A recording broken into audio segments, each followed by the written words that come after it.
From a personal perspective, I think I've always been very passionate about the young people. I saw it as an opportunity to not just create jobs like I was doing before, but now working with entrepreneurs and empowering so that the job creation comes from them. Arielle for Africa, it's like a vision came true for me.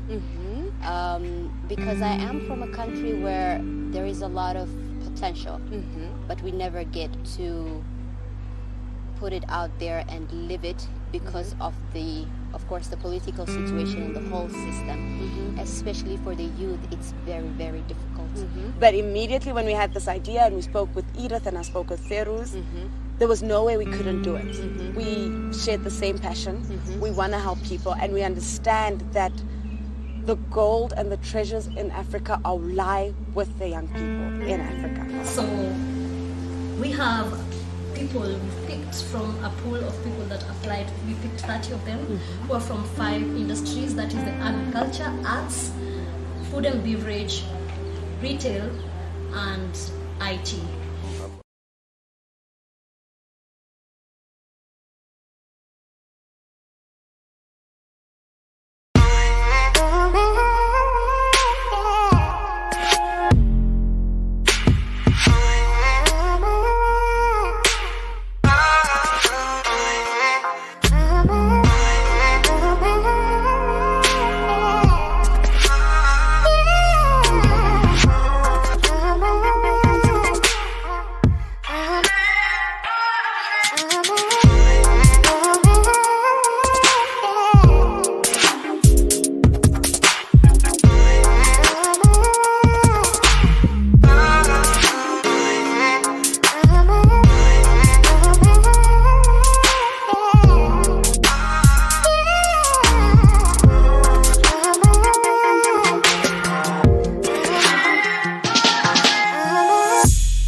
Hi everyone, so my name is Edith Njage and I'm the CEO and co-founder of Arielle for Africa Limited. Arielle for Africa is a social enterprise that was founded in 2018 of December. Arielle for Africa works with young people, both at the startup stage of them doing business as well as the SME stage. And their journeys look completely different. We believe in that training programs, mentorship, one-on-one coaching is not a one-size-fits-all. So our programs are tailor-made around the need and the pain points of each business. What we try to do in this time is provide you with different subjects such as disruptive business models, leading and thriving in the digital era, accounting for your business, leading your teams, one-on-one coaching, entrepreneurial finance, marketing your business, all these exciting and amazing different subjects. And we provide them to you through our world-class, amazing mentors and guest speakers. So you may be asking, why do we do this? Why do we work with entrepreneurs? Why do we support them? Why do we give them the tools? Why do we even make sure that we've connected them to partners, that we've connected them to sources of funding? Business is not a one-size-fits-all, and why we essentially walk with hand in hand each of these entrepreneurs is to ensure that over the coming 10 years, right, until 2030, there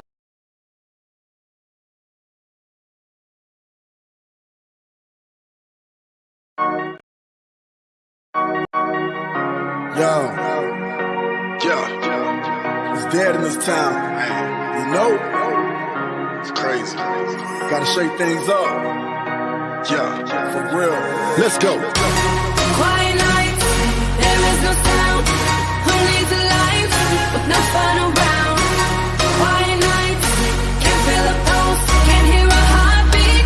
It's time to wake up, wake up, wake up, wake up, wake up, wake up, wake up, wake up, wake up, da da da da da da.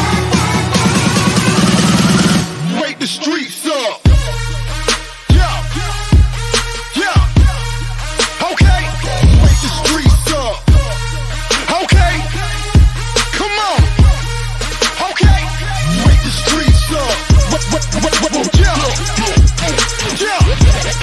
Come on, wake the streets up.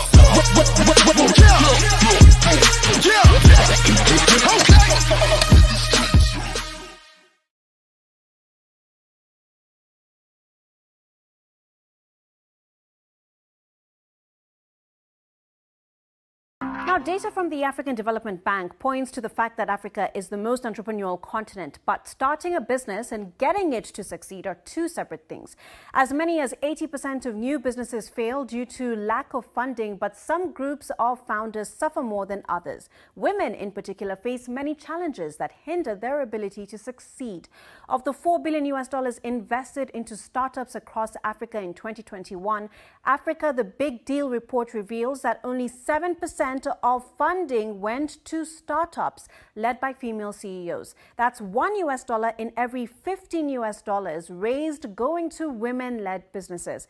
It's a sad statistic, considering that a McKinsey report shows that women entrepreneurs have potential to contribute $600 billion to Africa's GDP by 2025 if the gender financing gap can be bridged. While considerable progress has been made in funding women-owned startups, the continent still has a $42 billion gender finance gap, as shown by AFDB in 2021. So earlier on, I spoke to Edith Njage, co-founder of Arielle for Africa Limited, and I began by asking her whether the affirmative action to include women in funding for startups is bearing any fruit. Here's her answer.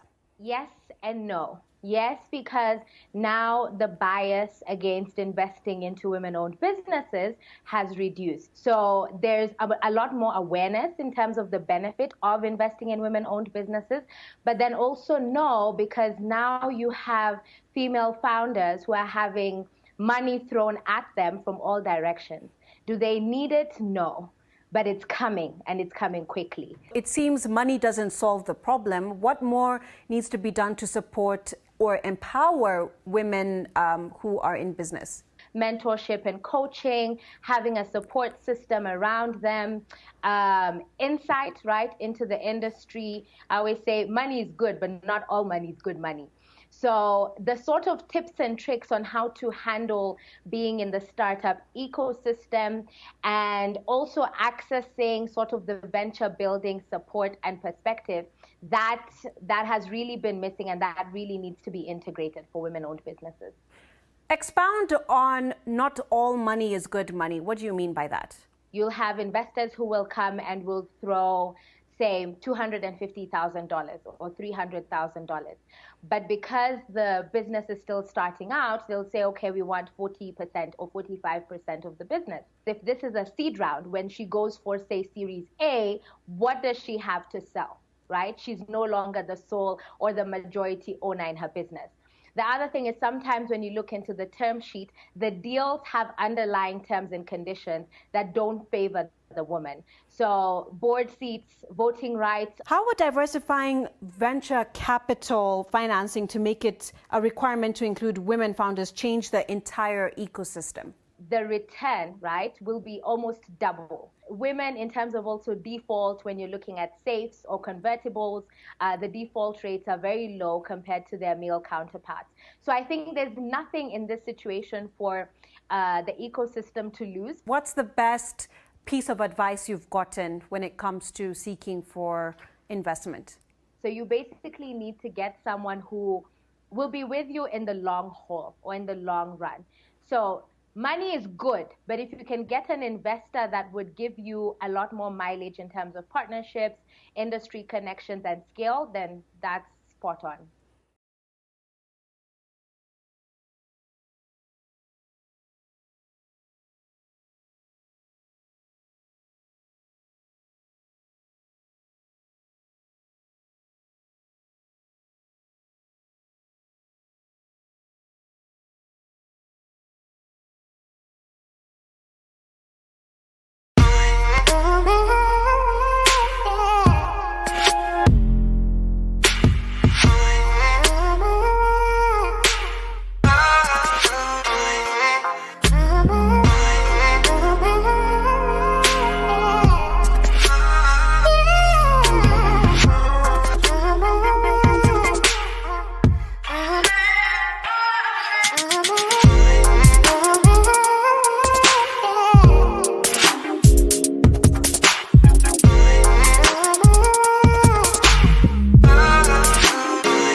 Hello, hello.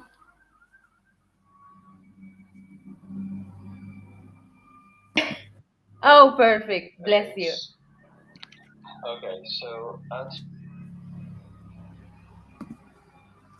All right, that was the introduction.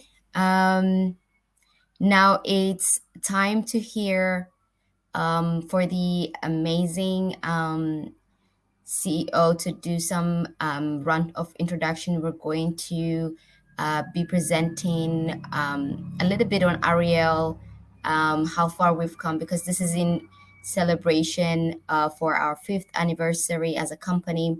And so, how far we've come, what we're all about. For the people that are freshly joining and maybe hearing about Ariel for the first time, this is going to be an introduction for you. And then we're going to be giving also a short introduction into the main showcase for today, and the founders and the investors that will be joining us and the whole purpose behind this entire event. Um, if we are ready, let's go ahead and get into it.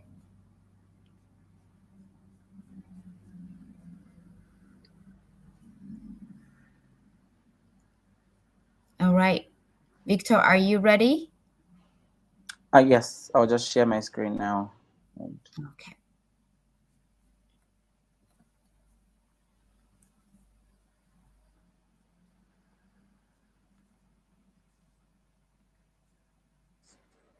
Okay, confirm that you can see my screen.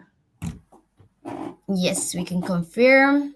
I hope all investors are also ready to hear.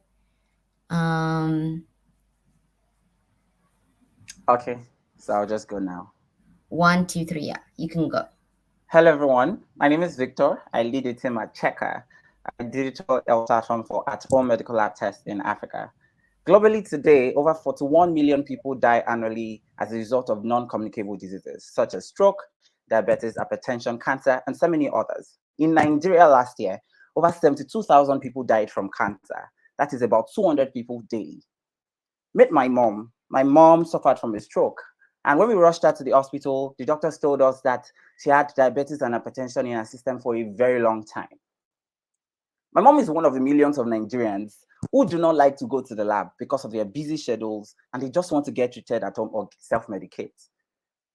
Most times, patients spend about 5 hours waiting in the labs just to get samples collected, and up to 5 to 7 days before their results are sent back to them. This exposes the dangers in accessing medical care, difficulties in accessing it, long hours of waiting time, and also delays in accessing medical diagnostics, whereas doctors are not able to move on if they are not able to confirm the diagnostics. To solve this problem, we created a digital health platform called Checker, where people can book medical tests and get it done from the comfort of their homes. The way it works is simple. You visit our platform, mychecker.com. We work with healthcare workers who are called phlebotomists. They're skilled in sample collection. And just like Uber, they're everywhere. So once you book a test somewhere from your location, we have nearest healthcare workers who work in hospitals and laboratories around who will come collect your samples and they are sent to the lab. Once the result is out, we get the results and we interpret them and send you the results in 24 to 72 hours. And then you can make a decision on your health. The African clinical diagnostics market is valued at $14 billion, and the Nigerian market is valued at $504 million as of 2020, and is growing at a compound annual growth rate of 4.7%. By 2026, it will be valued at $665 million. Our business model is simple. When you book a test on Checker, we earn 30% commissions from that test, and we also charge a sample collection fee of $7. So if we do a total of 250,000 tests at an average price of $22, we would have generated $5.5 million by 2026. Our go-to-market strategy is simple. When we launched, we're majorly a B2C company. We're targeting customers directly. However, doctors started reaching out to us. Digital health companies, pharmacies, laboratories needed our solution. Labs, it takes them so much money to fulfill at-home sample collection because they have to send a car, they have to send a driver, and send a fleb. Whereas they can do it as low as $7 on Checker. With pharmacies, Checker is putting this service in pharmacies so that people can book tests from the comfort of the pharmacy close to them, right? Digital health companies post-COVID, you would see that a lot of telemedicine companies sprung up and people were consulting doctors virtually. However, these doctors will still refer these patients to go to the lab physically, and they have to spend that same length of time. Checker solves this problem. We're working with HMOs, we are working with healthcare providers such as doctors, and we also reach out to customers directly via our online channels. Our competition is simple. We have Health Tracker, Surgeon, One Health, and O Health. However, our only direct competition is Health Tracker. And how are we different? We offer easy-to-read diagnostic results. And when you book a test on Checker, you can get your sample collected within 60 to 120 minutes. Our tests are very affordable, and you get your result within 24 to 72 hours. And we also empower nurses and lab technicians who are the phlebotomists to earn more money aside the income that they earn. They earn as high as $5 per sample that they collect. So we have access to over 18,000 of these healthcare workers, and we've also built APIs and dashboards for telemedicine companies. Our team has a cumulative experience of 11 years in healthcare, business management, and also in technology. So far, in terms of attraction, we've generated over $90,000 in revenue, and that's $8,000 MRR, growing at a 20% month-to-month growth rate, fulfilling over 6,000 medical tests across board. We've also worked with over 15 digital health partners and laboratories who are the best labs, and also partners across 3 states in Nigeria. We also have access to 19,000 healthcare workers who are at our disposal to work with us. We're looking to raise an 18-month equity financing to reach 100,000 lab tests on Checker at a valuation of $1.5 million using a safe instrument. With a 250K, we'll be able to reach that and also generate $2.1 million in revenue. Our use of funds, we're looking at putting 40% of these funds in we're looking to put 40% of these funds in marketing and promotions, 20% in human capital development, research and development 10%, expansion and new market entry 10%, and of course, our engineering, we're looking to put 20% in this. Welcome to the future of healthcare in Africa, where you get the right care right here, right now. Thank you very much.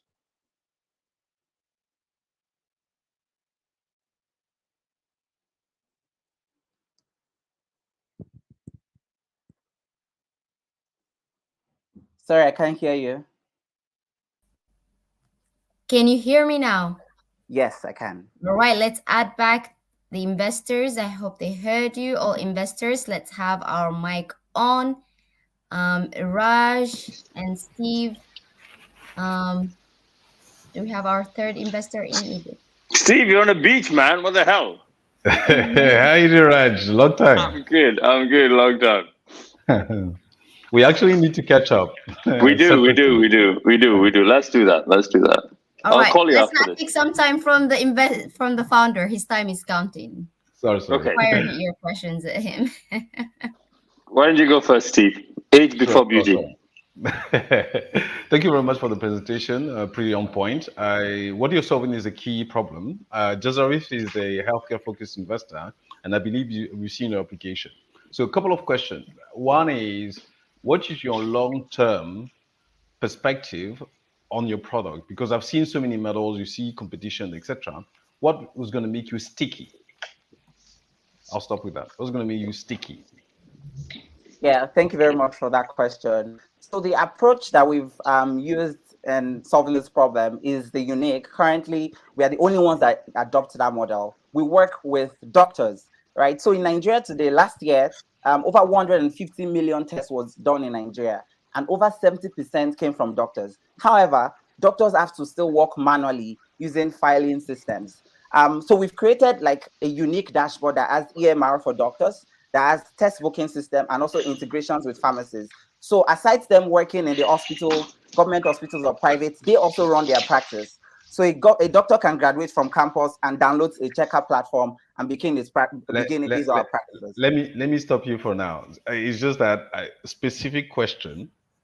So you're asking the question like, how are you going to be sticky long term in terms of not them switching to other providers coming into the space?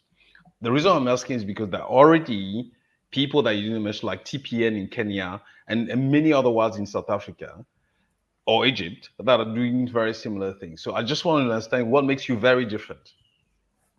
Majorly, it's our technology, right? We are the only ones that operate the Uber model, right? So, and the way we work is we work with healthcare workers, and we are faster.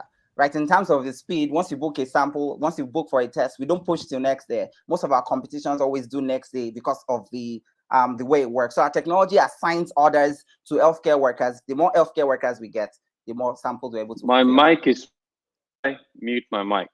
Can you unmute me? The host has muted my mic. Now.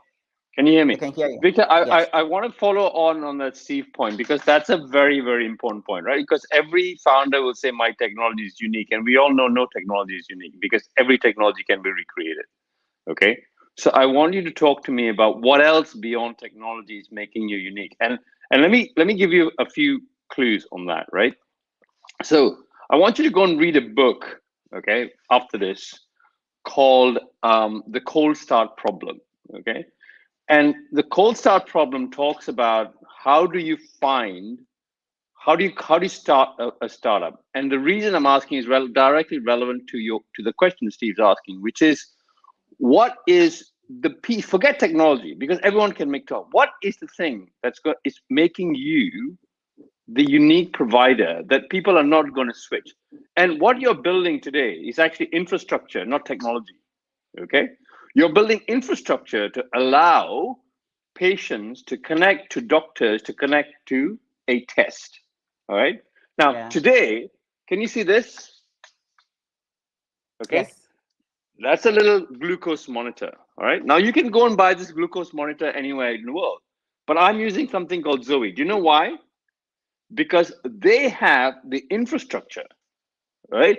The phone, the doctors, the podcast, everything else. And that's why I'm using Zoe as opposed to something else. So tell me, what is it about your infrastructure, your business, that is unique, that is different to anybody else, that once I go onto this platform, I'm never going to want to change because I've got everything else invested in this platform?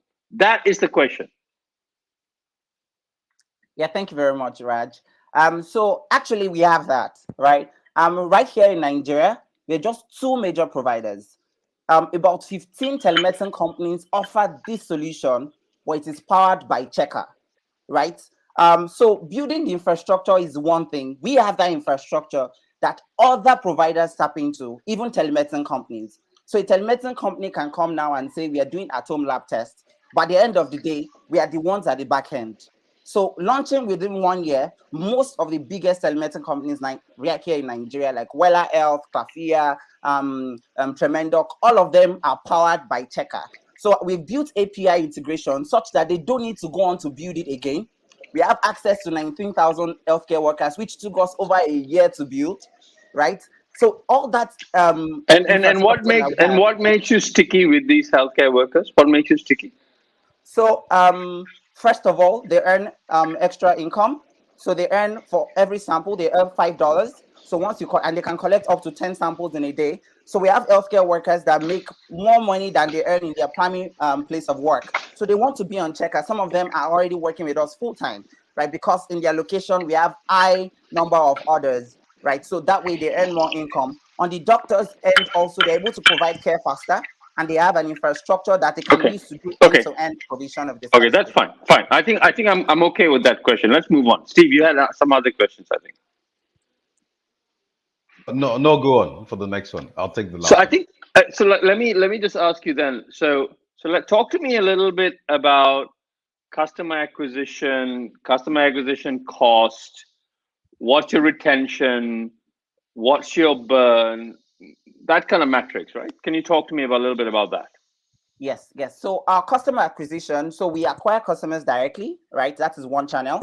Another channel is doctors from social media adverts, right? That's one channel. So you're paying for that. Yes. And what's the cost? Cost of acquisition on that is about $2 to convert the customers. And your payback is how long? We make the money instantly. Our commission is about 30%. Okay. So on a test, we can earn over $10 to $20 on a test in terms of revenue. Okay. Yes.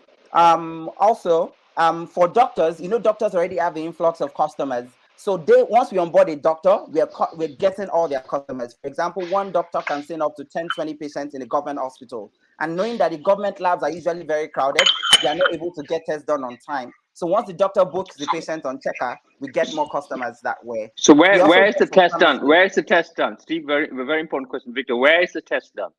Yes, we work with ISO certified laboratories. We work with Where? ISO certified laboratories everywhere. So we have up to over 300 branches across the 36 states here in Nigeria. So we have Okay. labs everywhere, and these labs have logistics. So once a sample is taken, our technology connects the nearest logistics to the healthcare worker to collect the sample. That sample, once taken into the lab, it beats the entire queue. So even if there are 100 patients waiting in the lab, the sample just goes into the lab for analysis. So we get our Why? results way Why? faster. Why? That's the agreement we have with our labs. That's the agreement we How have do you with know? our, How do you know? What happens if they don't?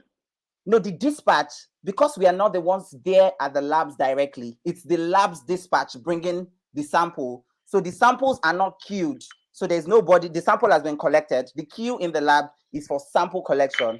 We have done that job already, and the sample is getting straight into the lab for analysis. So there's no But need because the sample is available.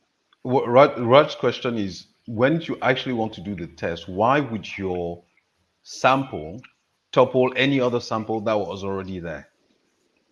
Oh, so it's not that it topples the sample, right? You know, there are usually queues, human beings in the lab. No, I'm not talking about the physical people. Let's say I have 100 tests in the test tubes, right? Samples in the test tubes. Why would yours topple with whoever was there?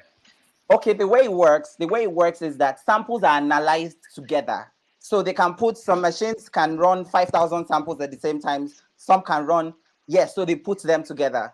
So it's the earlier, the better. Once your sample gets there, it can be analyzed. But if it gets there late, or your sample has not been drawn, there's no sample to be analyzed. So that's Last how we question on solve my the side. problem. Last question on my side. Why raise so little? Sorry, I didn't get that. Why raise so little? So little. Okay, 250,000, because that's what we actually need right now. We operate a very asset-light model, right? So the amount of money that we currently need for our pre-seed round is $250,000. And where will this take you? Where will this take you? 18 250 will months. take you where? No. I'm not. That's not my question. Runway. No. Actually, that's not my question. So talk to me about what 250,000 will get you in terms of your money. Okay, so what's your margins today? What will you get to you? What's your next metrics to raise your next round? What's your next metrics? And what will this 250,000 do to get you to your next metrics? Yeah, so right now we've done 6,000 tests. This 250,000 would help us reach 100,000 tests. What we are using this to do is to onboard more doctors. So imagine we have 1,000 doctors using Checker, and they're doing an average of 10 tests per week, right? That way we have more tests that are going through the Checker platform, and we are generating more revenue. So we are getting more doctors, we're getting more partners, and we're expanding to more locations. So I think your time is up. I have one final question, if you indulge me. So 100,000 tests, your average test is how much cost? Is about $22.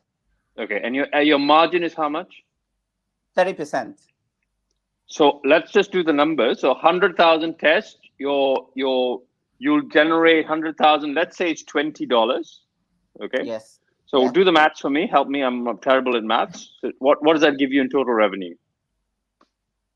100,000 tests. Yes. That's about $2 million. Okay. So your margin is 30%. So you make $400,000. It's 600. 600. Sorry, I told you my math is terrible. So $600,000. So $600,000 margin, and you raise 250. So you were 850. Okay, $850,000 for 2 years. Yes.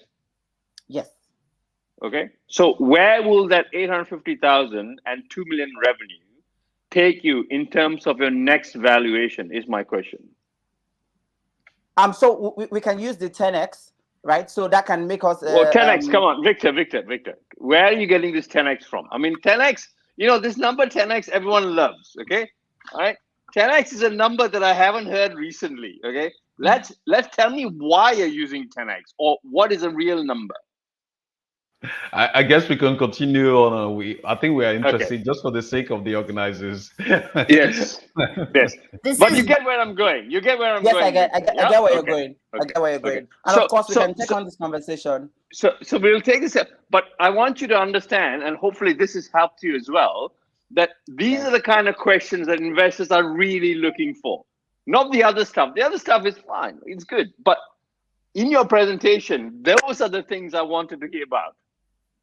Yes, yes. Okay. Thank you, Raj. this was a really great conversation and discussion, Raj. Thank you for all the challenges and for all the good questions that investors are looking for. I'm sure this conversation is going to continue off this platform. But now it's time to get to the next one because we cannot eat up time for the other Sure, content of course. as well. But yeah, Victor, make sure you reach out to Raj Yes, after I this will. one And so Steve, that you yeah. can. Okay, Thank you, Raj. Thank you, Steve. Have a good day. let's go to the next one. Newly LA, are you there? Okay, investors, I'm going to take you down for now, and then I'm going to add back up the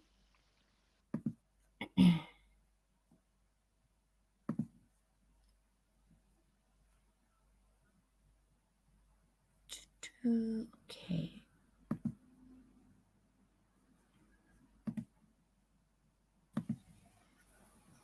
Hello, hello, Newly.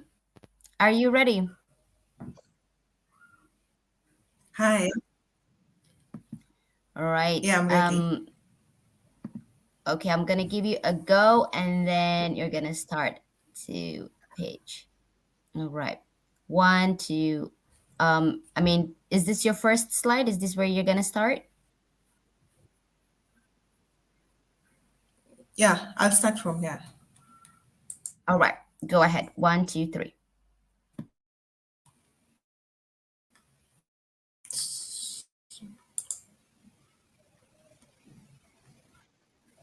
Hello, my name is Nelly Alili, and I come from a family of four. My older sister was born with cerebral palsy. This disease affects the mobility of a person.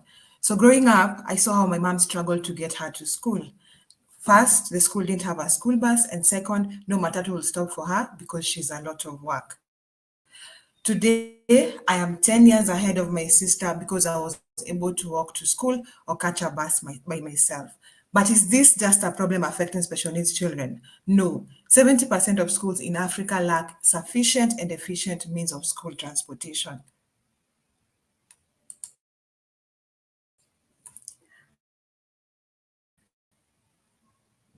These are Kenyan students thronging bus stations daily to get to school.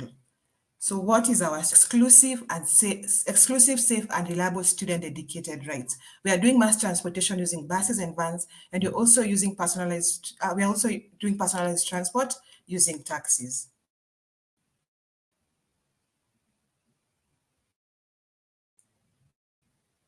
The product is a web and mobile application that matches with safe and reliable local rides. The parent books on the platform and then they get matched to a Zidane ride.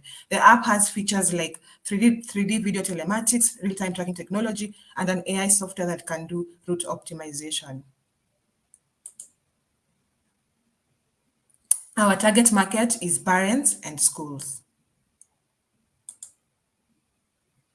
These are our competitors, but they are not they're building a school bus management system, which is not really solving the main problem that is affecting African schools or African kids, which is insufficient and inefficient means of school transportation.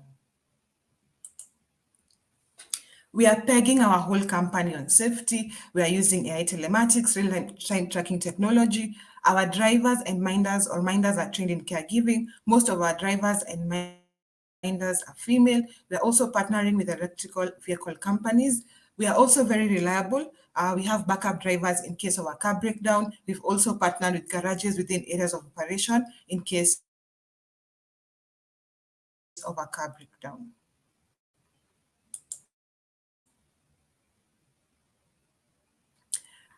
We are confident we can capture 30% of this market, which is around 1.5 billion in Kenya alone. Imagine the rate of investment. If you are the return on investment, if we are able to scale to markets like Nigeria and South Africa, where the population is massive.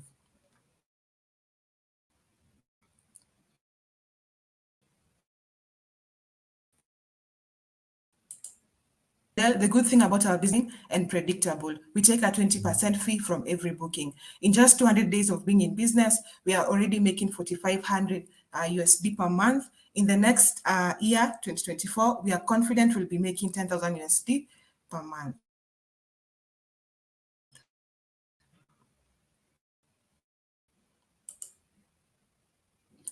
Right now, we are serving 200 students daily. We have served more than 10 schools in 2023. And the good thing about our business is we are not just empowering students, we are also empowering drivers economically. Our drivers make 10% more compared to other drivers in the other ride-hailing platforms. Our next plans are we are planning to be in 20 schools by 2024. We are also planning to finish implementing the AI-powered telematics that will enable our vehicles, our transport to be safe.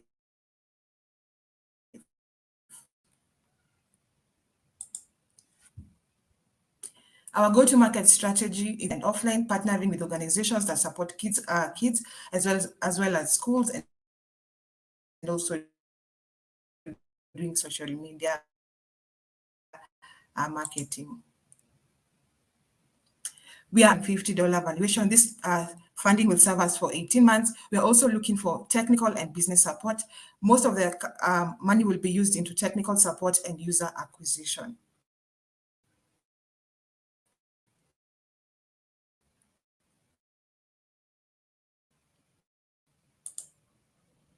That is working tirelessly to ensure students are reliable. We have software engineers, we have fleet managers, we have people we have professions in the caregiving space and all.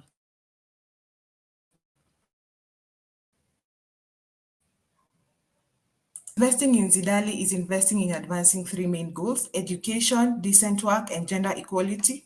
Through gender equality, through having most of our drivers as females or our childminders as females. Join us or join our team as we build the most safe and reliable platform for student transportation in Africa. Thank you.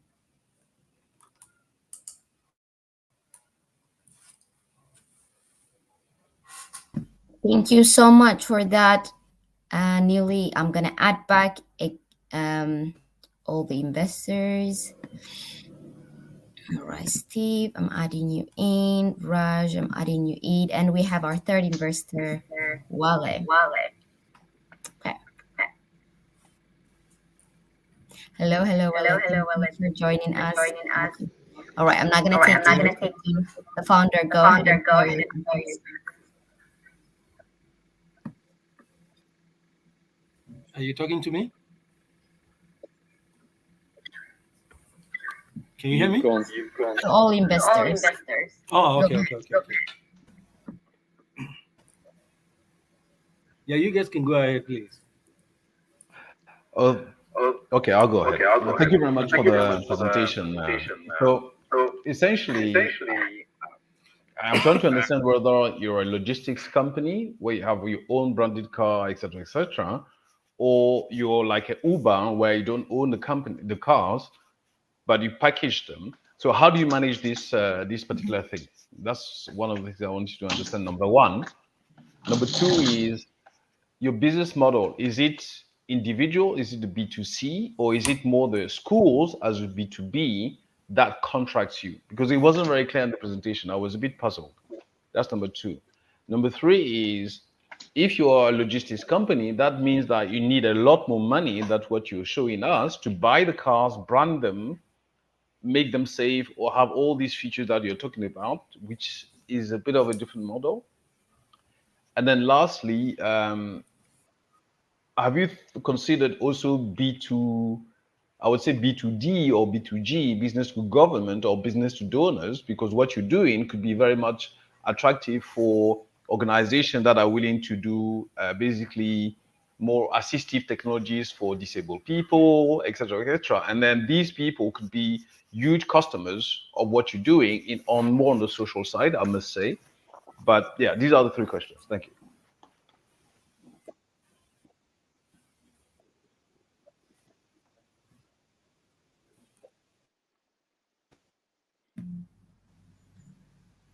Nearly, are you there? She's having a It seems she's frozen. yeah. She's having a terrible internet connection. Nearly, if it helps, just turn off your video just so you can be on audio.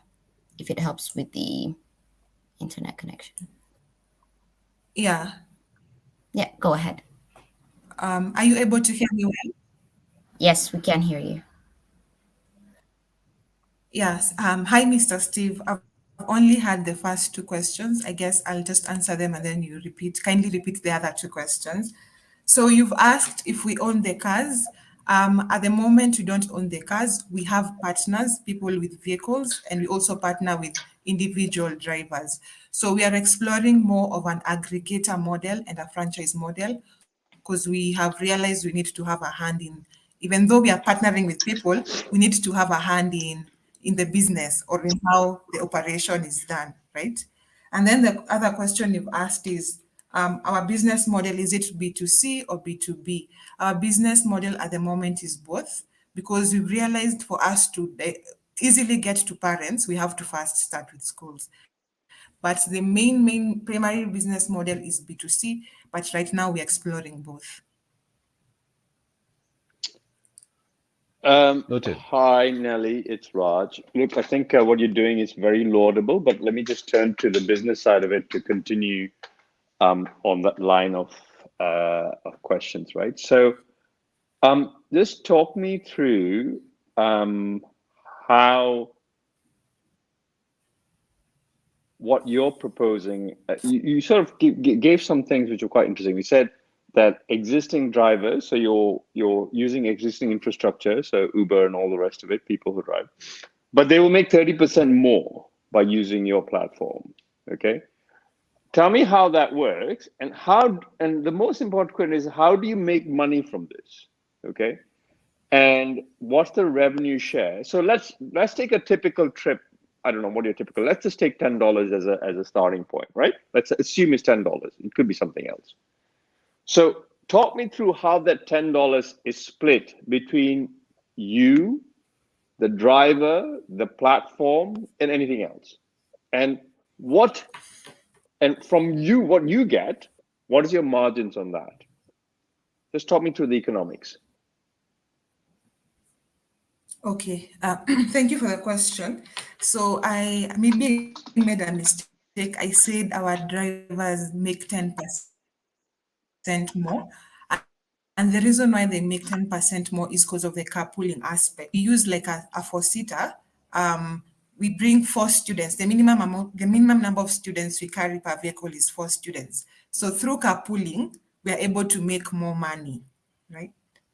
Okay. And it even makes it more affordable for parents. Okay. And then you've also asked the revenue share, how we share our revenue. So we take a 20% fee from every booking. So if a booking is, and then our bookings are monthly and termly, not daily, because we are more of a pre-arranged, we are doing more of a pre-arranged system more than on demand. So if it's monthly or termly, the least a parent pays per month is around $60. So if it's $60, we take a 20% fee from that. And yeah, and then we, depending on the vehicle, if you're using a 33-seater bus or a small vehicle, I understand that. Let's go down, because this is important, right? So let's forget $60. Let's just take $100, because my brain works better in these kind of numbers. So the $100 will give you is for how many months? Use 60, but instead of 60, $100 buys a, what does it buy you? Over what period? Okay, let me ask you a different question. $100 yeah. is a monthly ride per child. Okay. So each parent pays you $100 per month. Is that right? or is it shared between the 4? Yeah. Is it shared between the 4? Yeah. No, each parent pays us 100. No, not shared between the 4. Okay, so they are now contracting for how long? 6 months in advance? A year in advance? How long are they contracting for? 3 months. Termly, our terms are usually 3 months, and All then right. there's a holiday. Then 3 So months. your Then there's a guaranteed holiday. revenue. So you're guaranteed a revenue once they sign up. They're guaranteed revenue for 3 months. Yes. Mm-hmm. Okay, and then assuming that you do well, they'll continue the next 3 months. The next, so your revenue streams are in batches of 3 months. Yes. Am I correct? Yeah, at the moment. Okay. Yeah. Okay, I understand that. So for every $100, and sorry, this is very important because I think I really, as you can tell, the way it's always about economics, right? How does the economics work? Okay. So your $100, okay, you're taking 20%. Yes. Mm-hmm. Or is it 10%? Yes. Which one is it? 20%? 20%. So you take $20. Okay, you take $20. So how much does the driver take? The driver takes $80. He takes $80. How much does the platform take? Where does the platform fit in all of this? The platform fee fits in the $20 because that is where we are coming in. It fits, fits there. No, you said, look, look. There are 3 parties here. Yes, there's you, there's the driver, and let's say it's Uber. Okay, and the Uber is the platform. Okay, so you're taking $20. If the driver is taking $80, what's Uber taking? Okay, Steve's saying I'm wrong. So tell me where.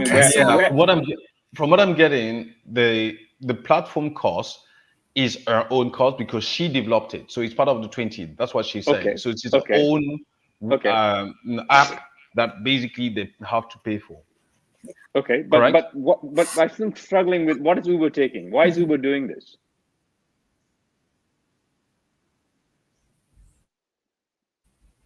The question is, why isn't Uber doing that? Yeah. So generally, the platform is us. Oh, okay. I'm not so sure why they're not doing that, but I guess it's because of the logistics of, there's a lot that goes into transporting kids. Maybe they're not really into time. Oh, I understand. Okay, I understand now. So you're saying Uber is not the platform. To do with kids. Okay, I understand. Okay, Uber is not the platform. You are the platform. So the only revenue split is between you and the driver. Yeah, okay, I understand. Yeah, we are the platform. Okay, so now the question is, how do you get as many drivers as possible onto this platform? Okay, and how do you match your drivers to the customers? How are you doing that?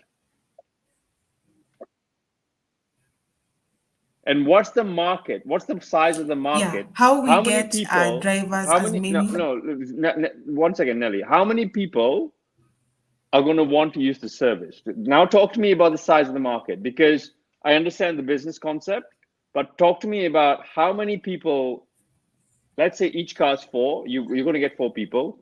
How many students are you going to, or how many customers? Let's say each customer is 1, but it's 4, okay? How many customers are going to drive this business? How many people are going to want to use this business? What's the market size?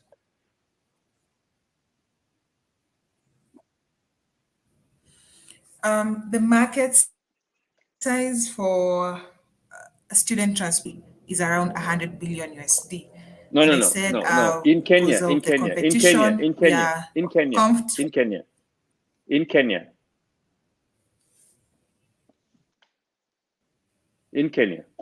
Oh, okay. You're not a global company. You're in Kenya. Okay, you might only be in Nairobi. In Kenya, I don't it's know. around 1.5 billion. Okay, well, okay, let's okay, look, okay. I don't want to hog that, but you know where I'm going. Okay, let me stop, and you know where I'm going. Okay, Wale, I want to take Wale, you might have other questions. So I think the key question there, please, is there's a bit more work that needs to be done on the market sizing. and clarification of the value proposition in your presentation. I also had a big question on the 1.5 billion for Kenya. I was like, oh, nah, that can't be right. So please look at the numbers again and really focus on basically what is the transportation industry. And I know how it works in Kenya. Clearly, the matatus in Ghana, people going, fine. But you need to be a bit more precise on the market estimation in your segment of all these things, right? So if I were you, I'll look at Kenya, the key counties, and then Nairobi as your initial term, sum, and time. It's very simple. Okay, I'll stop there. Okay, let me just put in a quick suggestion. What I would advise you to do is go to the Bureau of Statistics. Okay, Your thank you first for the customers are the government. Go get the statistics from the government. Get the number of disabled people, students, and just partner with them. Start from there, and let the well-established companies in Kenya come in as a social responsibility. So it talks to the tax with the government. So you be the go-to in between the company and the government while you get the public school on board. Then from there, you can now bring it into the real private sector. All right. Thank you so much. By the way, while I was muting it because I don't know if everyone can hear the echo. So whenever I mute you, the echo goes out because it's not necessarily your device, it's StreamYard. So I'll pull the investors down. We're gonna pull up the next founder. Thank you so much, Newly. Let's do a follow-up later.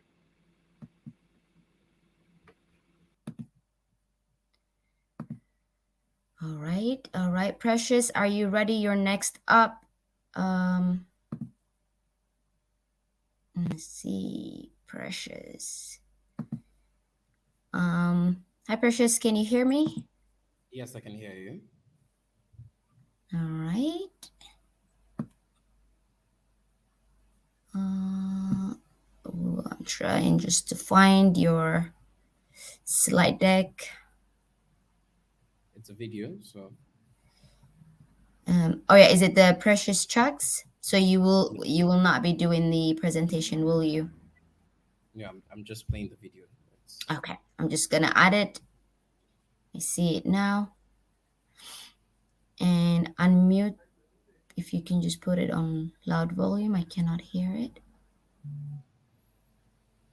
It's playing, but there is no volume. We had tried it before it played. All right. Edith, would you be able to help us with this one? I don't know.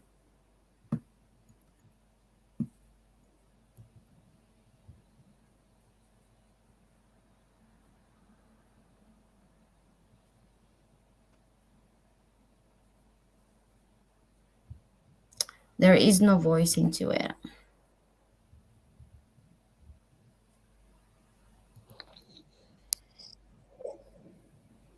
There's no voice into it? No, I don't hear any volume. Okay. Do you want to, let me just remove it and then I will. Do I remove it and add it again? Yeah. But in the actual movie, in the actual stage, I see. Ferouz, there's no sound. He's muted it on his device. Yeah, that's what I'm saying. It's muted. There's a small sound button. It's muted. Yeah. Is the volume unmuted on your side, Precious? I'm clicking. It's not clickable. Why? But you did it before. Mm-hmm. Yeah. Do you want to maybe go out and come back in again with that, or take that video out? Yeah. Ferouz, I think let's go to Nonso. Remove Precious. Let's go to Nonso to save one time. Precious, come out, come in again. Then we'll try in like 50. Okay. Nonso, I hope you're ready. I think he's fine. Okay. Yeah, he's ready. He's okay. Okay, help me add his slide deck. So I'm sharing my. Can you see him there, his video? I think I've added him. Oh, but when you both click, it removes it. I'm not clicking anything.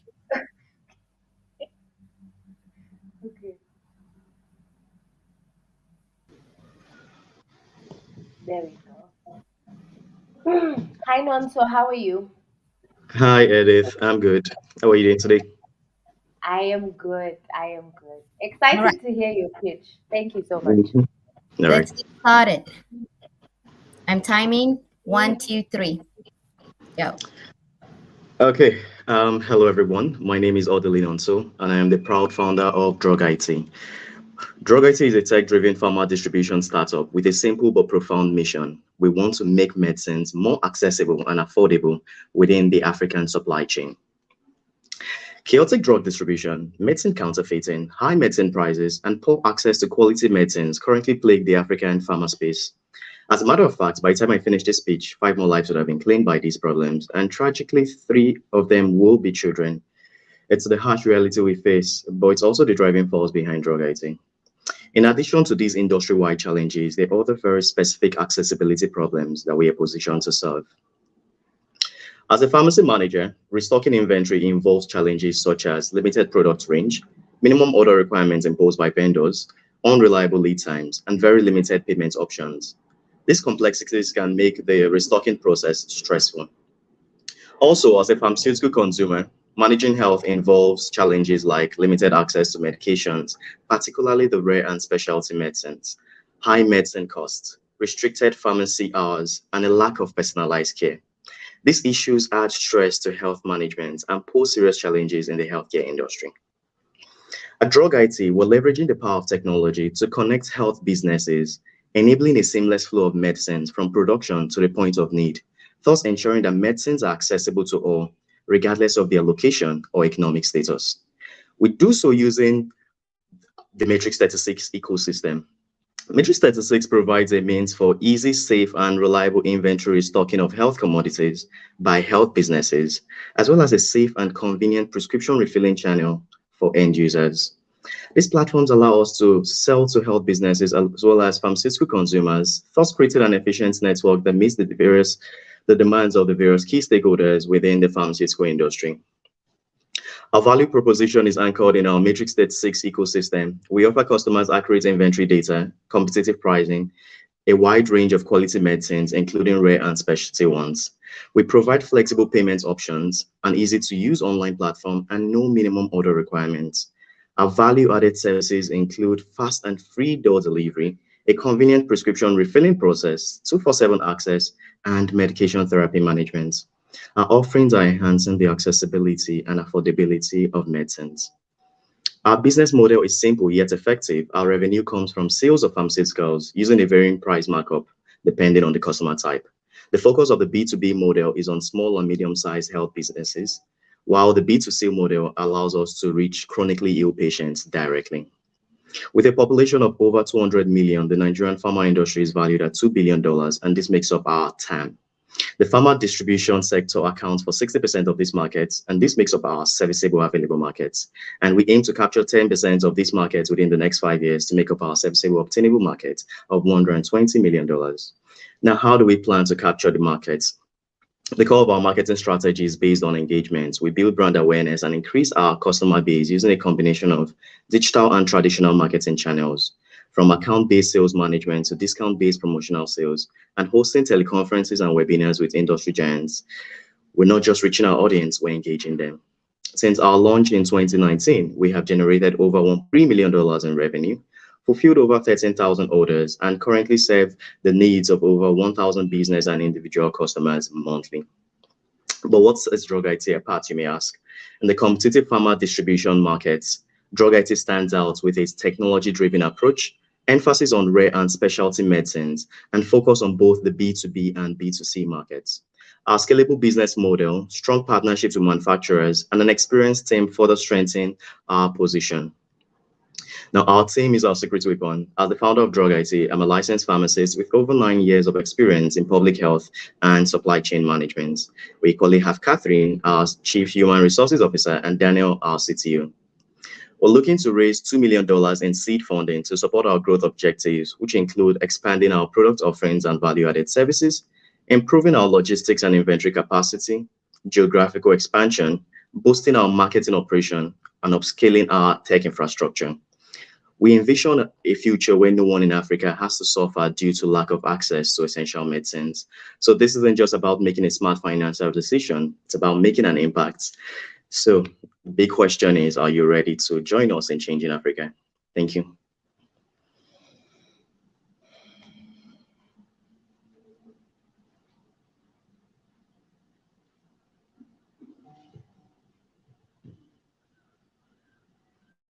You're done, Nonso. Amazing. Let's add the investors. I'm gonna take down this one, and then Raj, and then Wale. I don't see Wale in the. Okay. All right. Go ahead, investors. Fire your questions. Thank you very much, Nonso, for the presentation. It happens to be my sector, so I'm very keen on understanding a bit more about what you're doing. So one of the key questions I have, to be honest with you, and you have this competitive landscape for Nigeria, and it goes back to our other question we ask people. It's like, how do you make a difference? Because there's so many of you, the same space, much later stage than you. So why you compared to a Remedial or even a Pharma that I didn't see in your presentation? Or I mean, I'll just chip in. Same question I have. I mean, and I have a personal perspective here, right? So I'm an investor in life stores, right? I didn't see life stores there, and look, you've been going since 2019. I can't recall. You've said you've earned revenue. What's your revenue? 1.2 million. $1.3 million. $1.3 million in 2019. So that's 3 years. Yes. So divide by 3. That's $400,000 a year. And yes, about 400. So why would someone choose you instead of these more established players? And what's your differentiator? I think that's like the most important question that you need to answer with any investor. Yeah, especially considering the competitive landscape in Nigeria and across all these, and much people with much deeper pockets, right? I mean, these people have raised like serious capital. Okay, so within the Nigerian pharma space, the major contributor when it comes to revenue is high turnover. So the more you do, the more products you can have on your marketplace, the more products you can have within your portfolio, the better your chances. However, considering that fact, we decided to differentiate ourselves by focusing on a niche, right? The rare and specialty medicines, right? Most people would rather focus on the general essential medicines, the common medicines that can easily be sold. However, there is a very underserved market when it comes to the orphan disorders. I noticed while you were, I think during the first speech, you pointed at your glucometer, the skin attached one. It's not very common. Currently in the country, we actually do not have any, but within our portfolio, within our product portfolio, we have a brand from Freestyle Libre, from Abbott, basically. So I think they were the innovators for that technology. Now, generally, most people would rather pursue the regular blood test strips, but we would pursue way more intricate product portfolio. So we pursue those products that attend to or that focus on those rare medications, on those rare disorders, basically. So that's how we're able to differentiate ourselves. Yeah, just for the sake of events, all these big guys to pump money and take over whatever you're doing. So do you have special partnership with those suppliers, exclusivity rights, etc., that would prevent those larger players just to come into the space, right? I'm trying to understand your real, moat. And look, and these suppliers, they don't have any loyalties. Okay, they have one loyalty. The loyalty is only one thing, that dollar bill. Okay, all right. So you could. I don't believe you have exclusivity. That's my in the sense that even if you have exclusivity, it's like 2 months or 1 month or 3 months or whatever, right? So the next guy who comes in and say, look, I want to buy a product. They'll say, okay, I've got exclusive with this guy for 1 month. At the end of the month, I'll give it to you. Okay, so it's going to be, he's going to look, your supplier is going to look at how much distribution has this guy got, how much is willing to pay me, what's my margins on that, and it's just the dollar, right? So why? So it comes back to Steve's point. What's your barrier? What's your moat? As a matter of fact, as much as you have said, they're big players within the markets, and they have a vast financial resource, but most of them hold inventory. We're basically aggregators, so it gives us the opportunity to be able to get way more vendors on board our platform, offering our customers the opportunity to get a wider range of medications. Now, the key thing with a matrix 36 ecosystem is that it gives you the opportunity to be able to attend to 80 to 90% of your entire inventory need.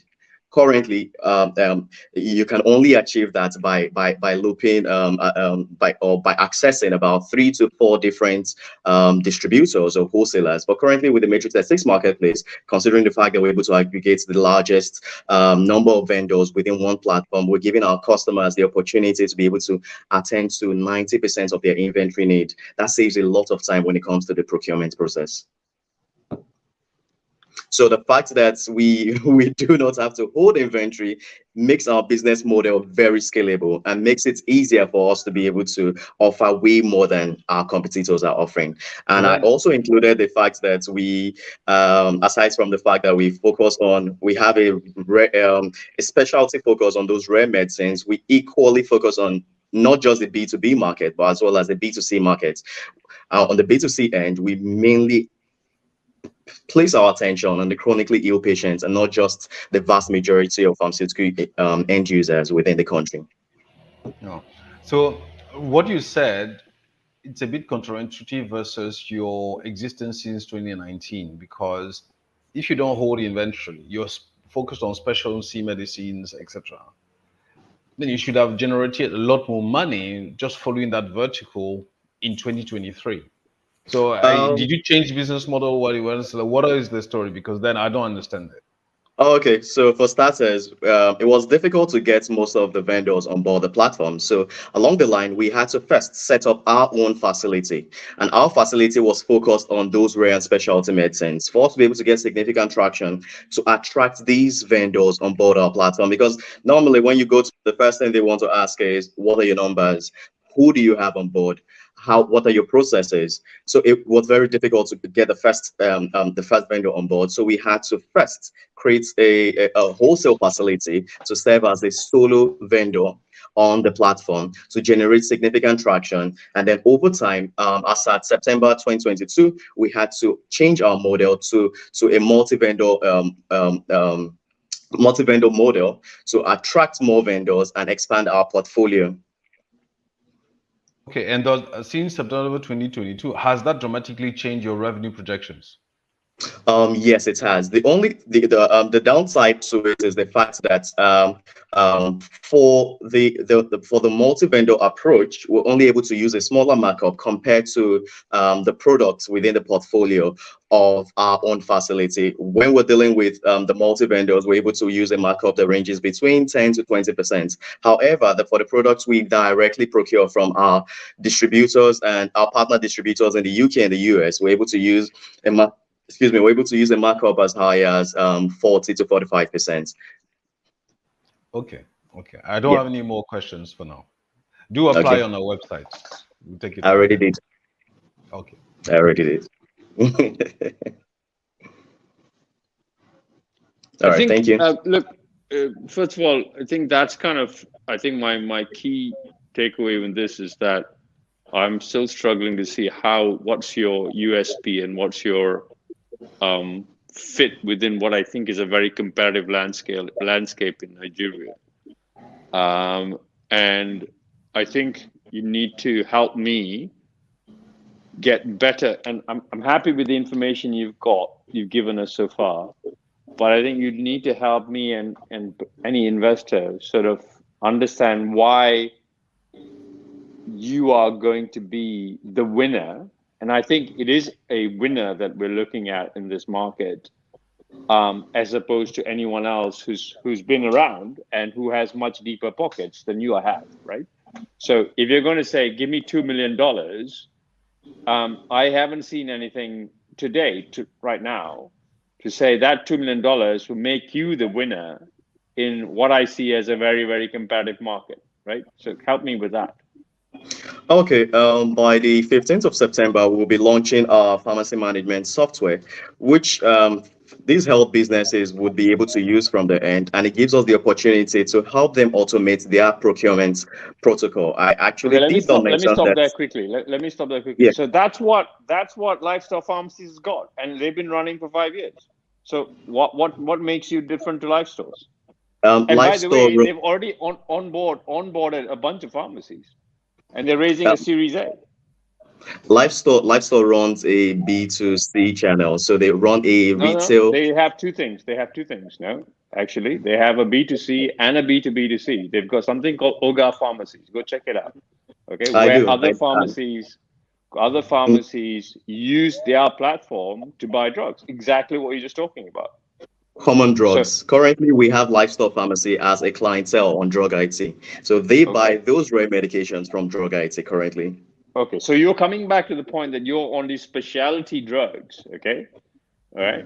So I'm still coming back to my point earlier, which is that what makes you different in terms of those specialty drugs that someone else can't go and go directly and cut you out? So there are quite a number of things. There's quite a number of unique selling propositions that we could possibly bring to aside from the fact that we use a technology adopted approach.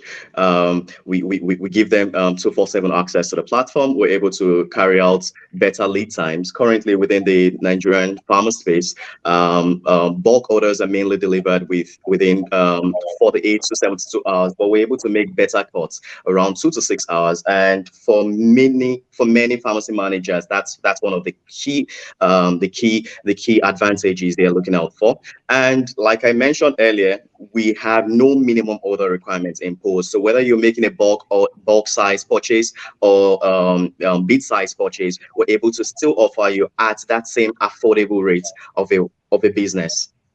So those are the key things we offer our customers that give us the advantage. Is that technology driven? Is that there's a reason for that? Your better technology? Why can't someone else build that technology? What's the barrier? What's the barrier for what? You say yours 2 to 6 hours as opposed to Lifestyles which is 48 hours. Let's take that as an example, okay? Yeah. So what's the barrier to someone else getting to 2 to 6 hours? Basically, considering the fact that we're aggregators, we do not. So all we have to do is to we have localized presence at the facility of the very different vendors we partner with. So all we're able to do is once the orders are received, we're able to process it within a very fast processing pace, and then we're able to achieve that same time.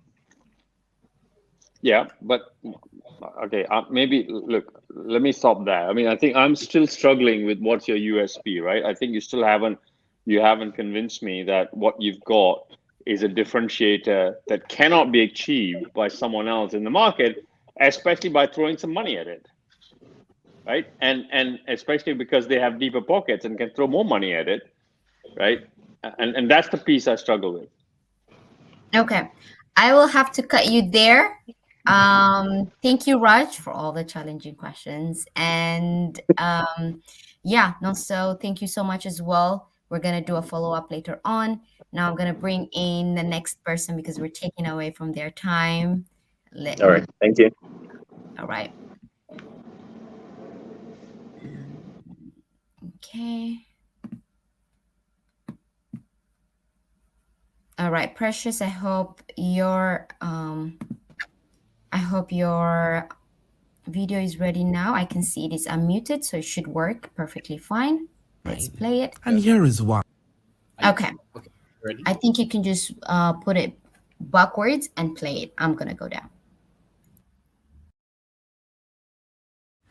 Nigeria is a gold mine, and here is why. It has a population of over 220 million people, and guess what? 70% of that population are youths. vibrant, just what you need for a thriving economy. But there is a problem. Youths and talent are rapidly failing. We conducted research across selected states in Nigeria, and we discovered that startups on campuses have a lifespan of 1 to 2 years before they eventually die off, excruciatingly. And here is why: poor marketing structure. You would agree with me that traditional methods of advertising, which largely includes prints such as flyers, posters, banners, and billboards, have skyrocketed in price over the years, making it very difficult for small entrepreneurs and talents to adopt these as a marketing option. Another, a depreciating value system. It's no news that cybercrime is rapidly becoming a culture and menace to young people. Good ideals are rarely celebrated, leaving the rot to triumph as a model of emulation. Finally, poor access to opportunities for youths and students. There is a huge gash in opportunities for youths. A lot of the time, most youths do not get to hear of opportunities available for them. We thought of a solution. We figured, what if we harvest the data of every student on campus, email, phone numbers, social media handles, etc., to create a tailored marketing funnel? With this, one could market to a plethora of youths and students at the click of a button. But then, people hate ads. And that's where we come in. Campus Joints, a hybrid social media community for students to connect and market their talents, startups, and services. Backed by data and fueled with love for youths. In the community, everyone feels like a part of the vision and actively contributes to building its values. Now let's talk business. There are 151 million youths in Nigeria, and the biggest clusters of youths can be found in higher institutions such as universities, colleges of education, and technical schools. There are currently 25.6 million youths across 548 higher institutions in Nigeria. Now, this is a huge market for digital advertising in Nigeria. Currently, the digital ad spend in Nigeria is at $255 million and is projected to hit $320 million by 2027. How do we make money? Paid advertising from corporate brands and businesses. Companies and brands are looking for more effective methods for their ad spend and an avenue to penetrate the student community and markets. Subscriptions from students, with an entry ad spend of $3 per ad. We are currently guaranteed to outperform our competitors such as Instablog, Gistlover, and a few others because we utilize data at the core of our service and we have a youth-centric business model. At the core of our team, there is Prosper, Ojochenemi, and I. We would love you to join us with a seed investment of $2.2 million for a 10% equity in our company. Thank you for listening. Amazing. Thank you so much, Precious. All right. I'm going to bring up all our investors, Raj into the stage, as well as Steve into the stage.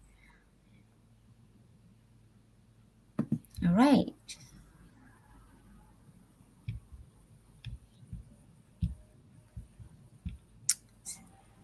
Let me go first quickly. I'm not sure the video was actually very, at least on my side, a very good idea. It was like, looked like a presentation of a movie's. Okay, that's my first like format content thing. Um, Secondly, there's two things that I really want to understand on your on campus joint. Um, and that's another side thing. Joints, I'm not sure is the right marketing tool to use on a campus, right? That's another comment. And then finally, more looking at your business model, etc. I'm still trying to understand who's going to pay, who's going to buy the market, the platform. It's like, who are your prescriptors? Who are your ultimate customers for the platform? From what I got, it's like basically there's a huge population of students, 25.6 million, that people can market to what, how, when, also all these things. So trying because I have honestly haven't understood the business model. That's my first question. Thank you. Okay, so the thing is, there's a problem with the marketing structure, and brands and companies have issues marketing to campuses. So primary Let me targets. let me ask you the question. Okay. Most students I know don't have any money for anything. So what do you want to market to them? If the Nigerian population is at 70%, so that means most of the products and services built in Nigeria is for that population. Oh, I hear you, but you're talking about the bigger youth population. I'm telling you Yes, about the 25.6 million that so are students. Yes. everything, like majority of things in the market are for the youth segment, outside maybe real estate for, yeah. So every other Okay. service is basically for youths. Okay. Okay. So, so you're asking primary target audience or target market is for companies to come in. Now, I had an experience, while I was in university, um, companies will spend a lot for campus activations, brand activations for their products, and they come and they spend millions of naira, and they don't even have up to 1,000 students turn up for these campus activations. And it's been getting bad over the years. Now, what we decided, the very popular blogs in Nigeria, like Instablog, Tundead Not, and all that, you would spend not less than between $100 to $200 for an ad which lasts 24 hours. Now for young startup or businesses, we are saying, okay, with a little money like $3, you can place an ad to the relevant market, because most every student in Nigeria, literally, let's say the ratio is 70%, has a side hustle. They're doing something, they're making this, they're selling bonds, they're making beads, and if they know they can pay this little token to get visibility to their fellow students, awesome, amazing. Now the same thing applies to big companies. If they know that, oh, our products or our service targeted at students or this population, they would pay for it and they are sure that it gets to that market. Okay. But from what I remember, a lot of people are using influencers, campus influencers, Instagram, Twitter, and these are the people who actually get product to market to students, from my experience.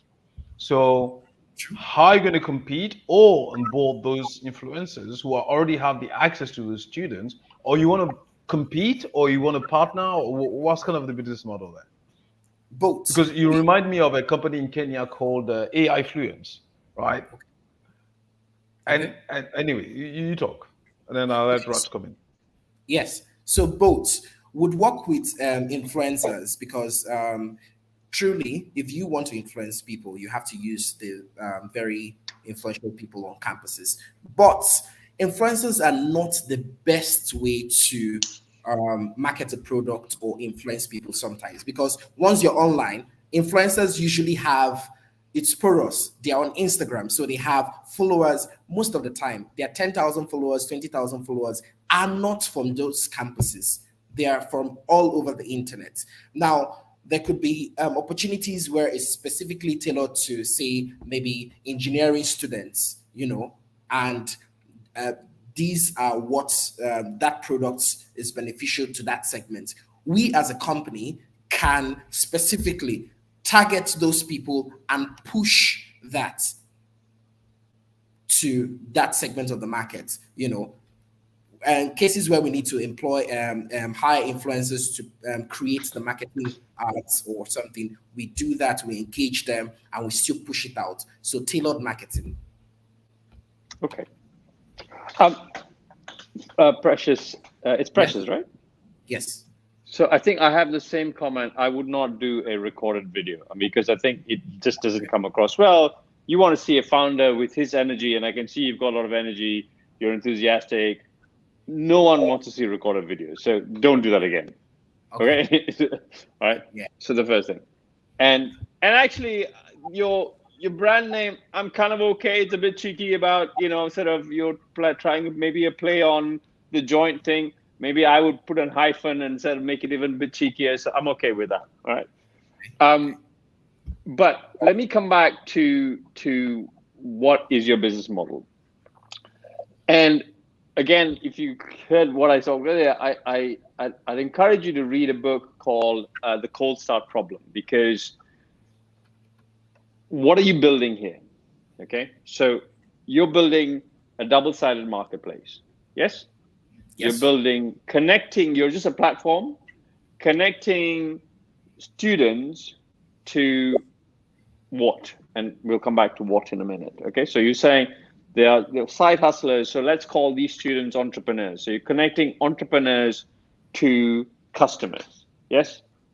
Okay. Yes. So how do you get entrepreneurs on your platform? How do you get customers on your platform? And where do you start first? And how many entrepreneurs have you got? And how many customers have you got? And how sticky are those customers? And how sticky are those entrepreneurs? So that is like the number one question anyone's going to ask. And number two, what's your growth? Am I seeing to date, and I haven't seen anything on your slide, am I seeing a month-on-month growth of 100%? Or 20% or 10%. And this is something that is so required, so vital, that's so needed that people are clamoring to get onto your platform. That's what I want to see. Okay. So talk me through that. Okay. So what we're doing, we call ourselves a hybrid community. So pretty much what we are doing is blogging. We're a blogging platform, but we can't just say blogging. And that's why we had to put the distinction of a community, because when everyone is in a community. No, I understand that. No, you're going down the wrong rabbit hole. Okay, focus on my question. My question is, what's your traction? What's your growth? Yes. And why is it that someone is going to, and by numbers, not by just giving me some ideas, why is it that someone's going to want to come onto your platform today and show me by reference to numbers, and how sticky is the platform? Okay. With one of our partners, this is a seed idea, so we're not yet operational, but we've studied blogs around, and there's a growth pattern of, let's say, 10% a year. But most startups similar to my field have failed. And reasons are they don't have data.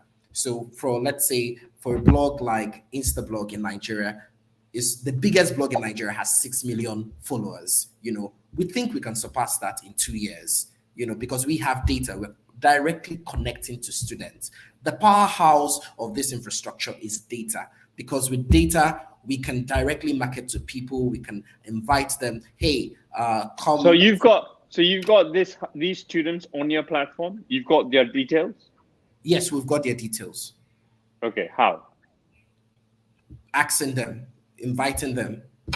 Okay, so that's good. So you've got one side of the marketplace. You've got, so how How many students have you got on your platform? Right now, we have data of No. That's not. I'm not asking about data. I'm not asking about data. How many students have you got on your platform? 5,000.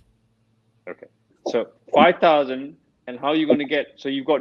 So I'm struggling with this. You got 5,000 students on the platform, but you said you have 6 million data points. So how are you going? How does that match? No, I didn't mention 6 million. 6 million. Okay. So okay, 5,000 is not a very exciting number for me as an investor, right? So yes. So where? How are you going to get from 5,000 to 100 million or 6 million or whatever it is? By harvesting more data. If we have and how are you going to do that? How are you going to do that? Going to campuses and inviting students on the platform. Okay, so you still got to do that. So your business model sounds like a good business model, but you still have to go and do this piece of work. Yes. Okay. All right. Okay, I'm good. All right. Thank you so much, Raj.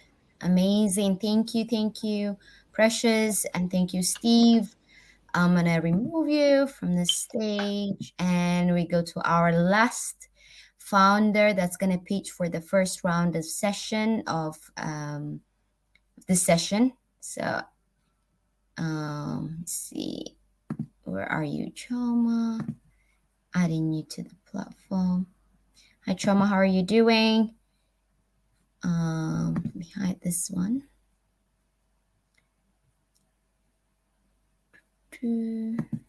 Perfect. Are you ready, Shoma?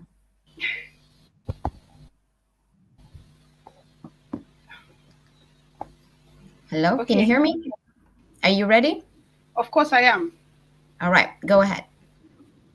Yes, yes, I'm ready. Can you hear me? All right. Hello, everyone. Good morning from my end. My name is Chioma Opabi, and today I'll be presenting to you my incredible journey at Skill Up with Katso Souk. So Souk is, sorry about this. I don't know why my slide's not moving. All right. Okay.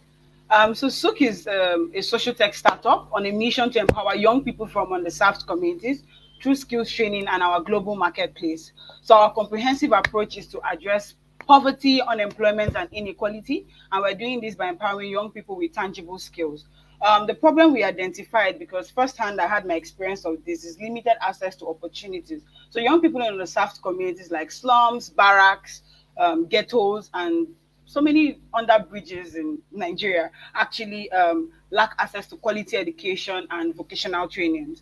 And there's also economic disparity. So because of the lack access to economic opportunities, they actually get to be hindered from so many things.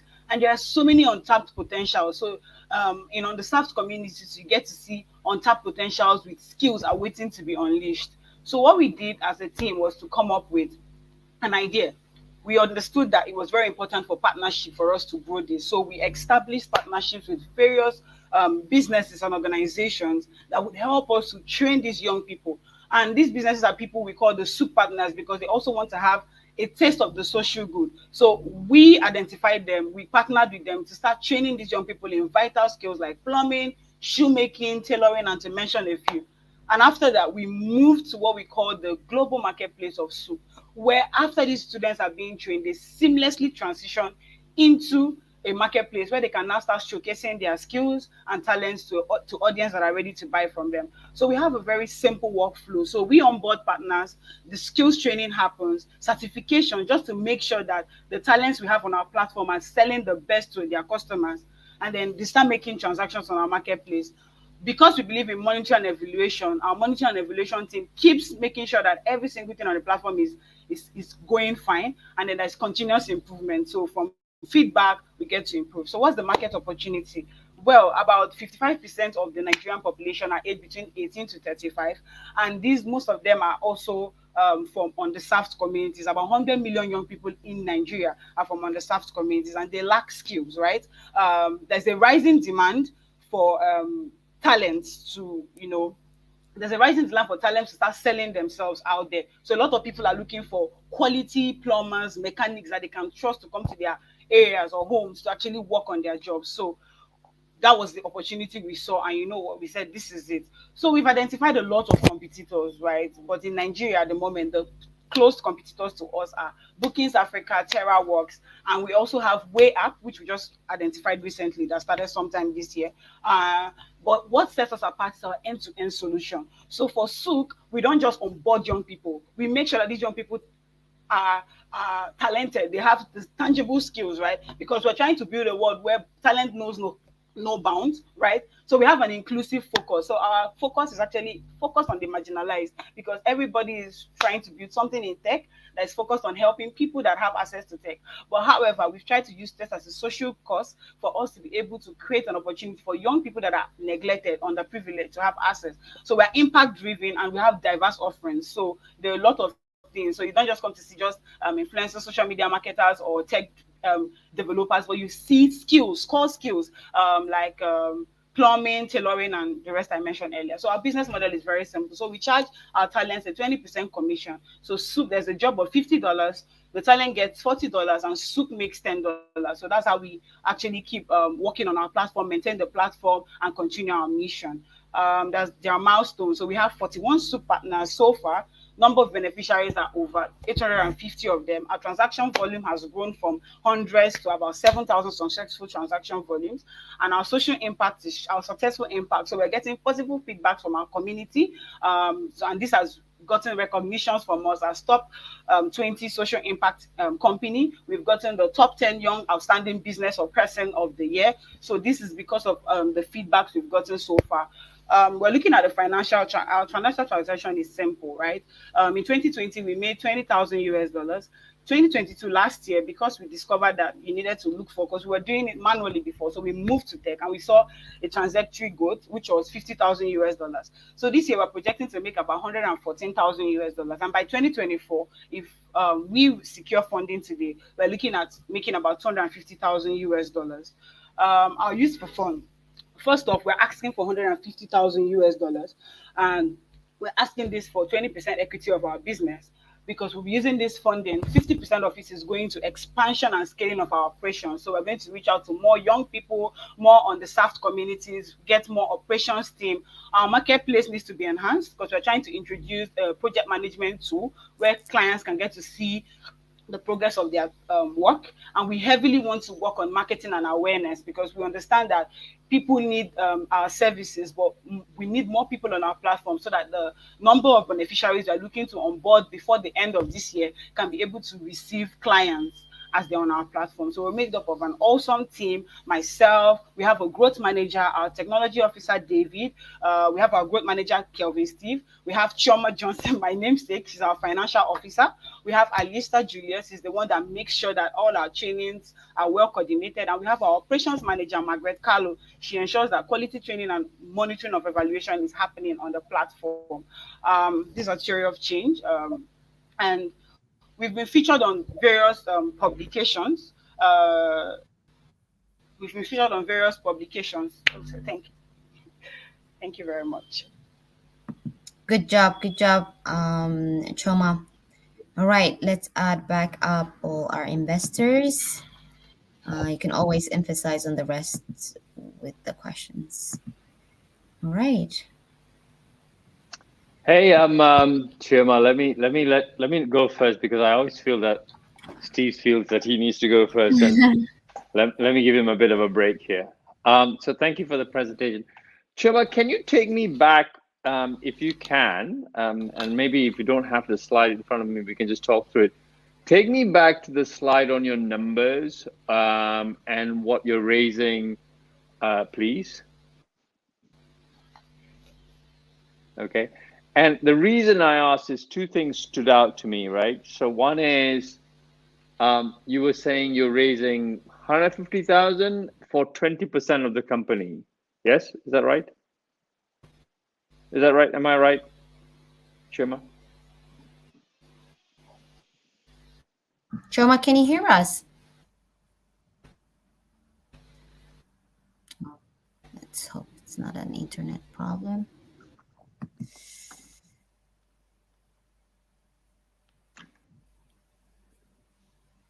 me bring her down and add her back up.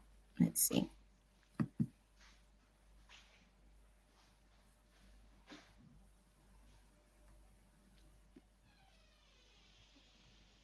Oh. By the way, while they're doing that, Raj, it's the first time I don't see you all switched up.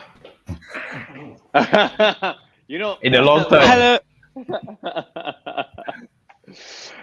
It's actually my day off, actually. So Right. I agreed to this, and then I realized it's my day off. But I thought, because I agreed to it, I thought let me just come along and sure. and be casual. Sure.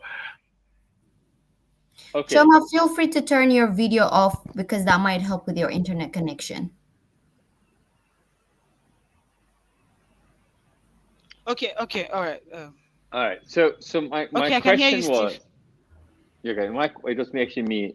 So my question was, you talked about, and maybe you need to look at, if you don't want to put it up, your slides on your traction and your numbers.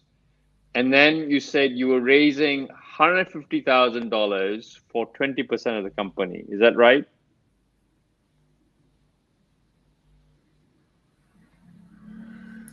Yes, Raj. Okay, right.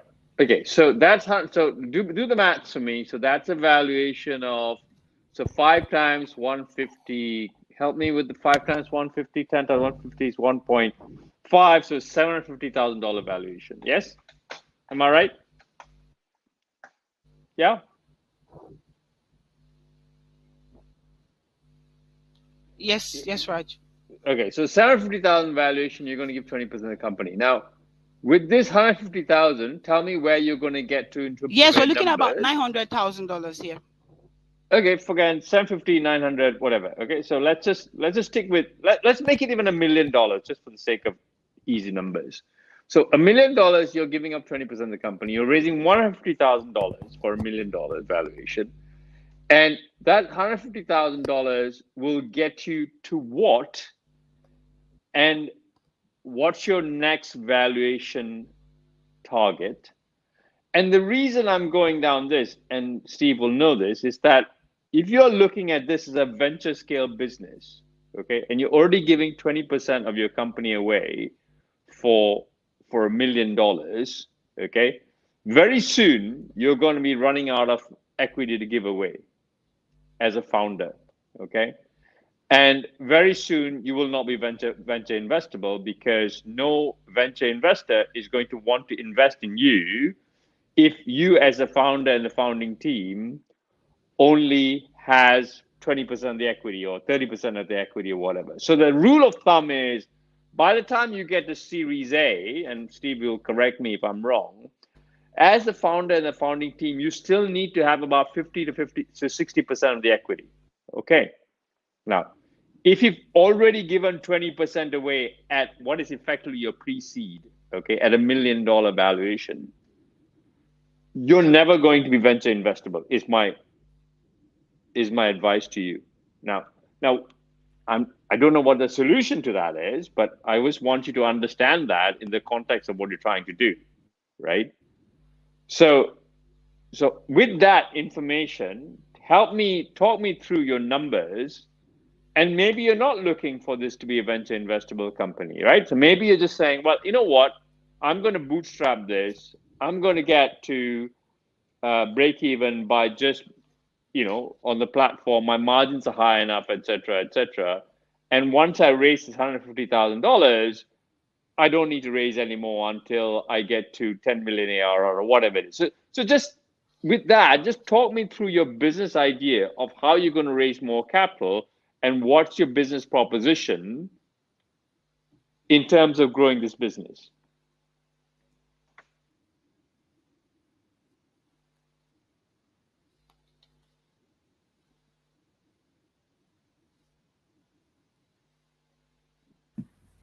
Let's give her a minute. I hope she heard all of it. Thanks so much, Raj, for the clarifying.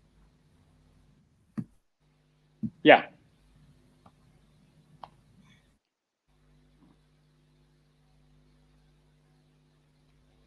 Hello? Yeah, we can hear you. Okay, all right. So So for us at Skill Up with Cat, so we're very passionate, right, about creating impact, and we've been able to, bootstrap for so long, trying to, make the idea visible, sustainable, and also very catchy for people to be able to invest in. And at the moment, our bond rate currently is a projection of about 5,000 to 6,000 by next year. And with the funding coming in, Sook is able to, run for about 18 to 24 months before we are able to, start thinking about raising another set of funding. And we're very certain that with the money coming in, we'll be able to, clarify things, make things work. So us on board, we're going to get better advice.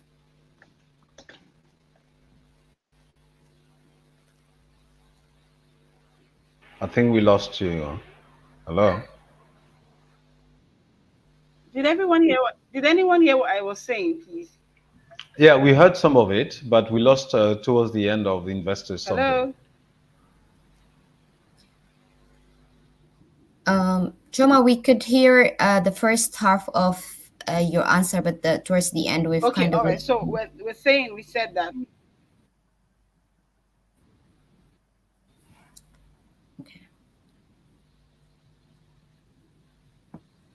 Okay, all right. So investors, we're very certain that we'll be able to, improve on every angle of our business. And with the money coming in, the $150,000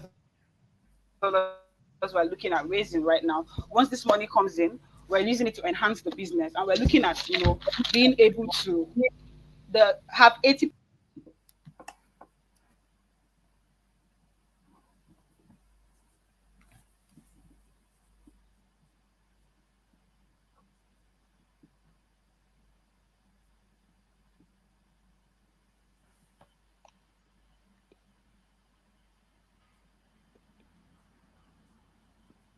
All right. Okay. Yeah, I feel like we were having some technical issues with Choma, and it kept cutting and it kept dragging the time. So probably Raj and Steve, it could be something that she will follow up with you later on.